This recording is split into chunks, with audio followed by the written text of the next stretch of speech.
मिट्टी की खुशबू के जातो हिते जैन असांजे के सन के सुञातो हिते तंहिंसां कहिड़ो भला मुंहिंजो नातो हिते तंहिंखे चओ मुंहिंजी नगरी मां निकिरी वञे तंहिंखे चओ मुंहिंजी नगरी मां निकिरी वञे।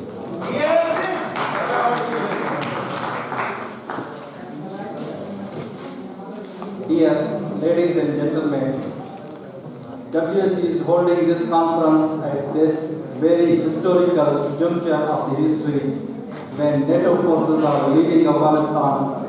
In Pakistan, the fundamentalism is very fast growing through state-sponsored agencies and their proxy organizations. The combination of Saudi money and Pakistani military and intelligence assistance and technology has created a very serious threat for not only us secular nations and people of Pakistan but for the world peace as well.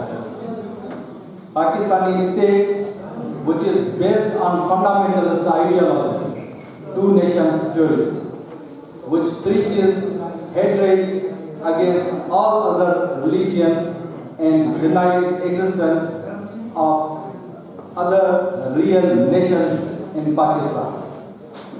Sindh has historically been one of the richest states in subcontinent and still is the richest state in Pakistan, which produces around 70% of Pakistan's revenue, 70% of gas, 68% of Pakistan's oil.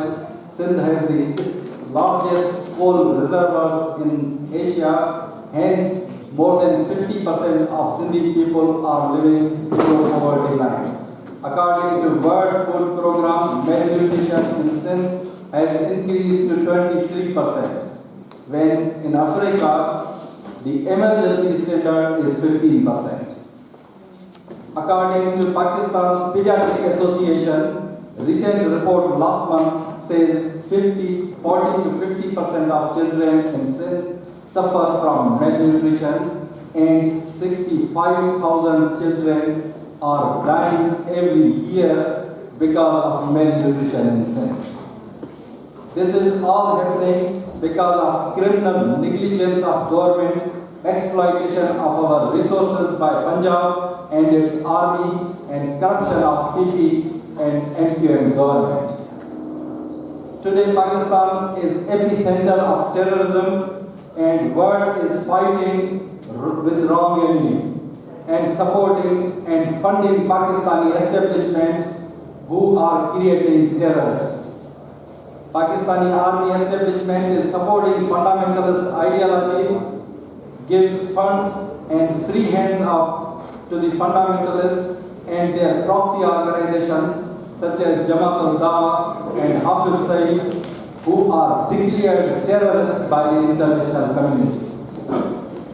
Pakistan is the country who don't want to implement any immigration policy, as local cultures are against their fundamentalist ideology and they want to facilitate foreign illegal immigrants to Sindh to convert Sindhis into minority in their own homeland.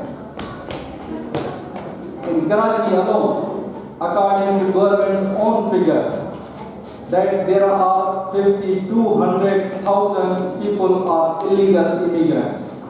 And this lack of immigration policy, terrorists from all over the world, from Burma, Afghanistan, Uzbekistan, Tajikistan, Biharis, Bengalis, from all over the world are causing chaos, terrorism and lawlessness in Sindh, including our capital Karachi. Now we see that these illegal immigrants, facilitators and asylum seekers are demanding separate province.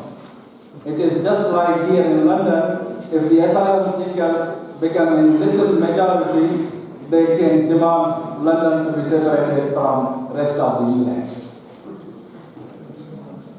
In Karachi, Urdu-speaking people are about 18%, and majority of them are with Sindhis.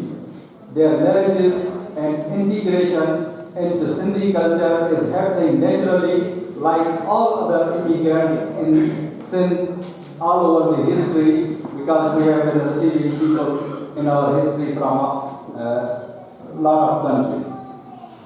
MQM is trying to stop this integration into Sufi and secular culture of Sindh for their vested interests, looting of funds, corruption. They have made here properties in UK and money in South Africa, UAE, Malaysia, and different parts of the world, and are working as a proxy organization of ISI and Taliban. When Taliban kidnaps Western citizens to release Afia Sindhi from American prison on same day, MPM organizes rallies and demonstrations for the same purpose in Karachi. They demand Pakistani jihadi generals to take over civilian governments from time to time. Recently, MPM launched a blasphemy case against federal opposition leader Khurshid Shah for insulting word war, and they think that this is blasphemous. We demand there should be a robust immigration policy and deport all immigrants to their own home countries to facilitate peace and defeat terrorism. There is a huge human rights violations, enforced disappearances, extrajudicial killings, which is almost happening on daily basis. Our friends have spoken and other friends will speak on the human rights issues, and violence against religious minorities in Sindh is at the highest peak. We demand from the international community that all aid to Pakistan and their businesses, just like special status from European Union, should be linked with human rights situation in Sindh and Balochistan. Thank you.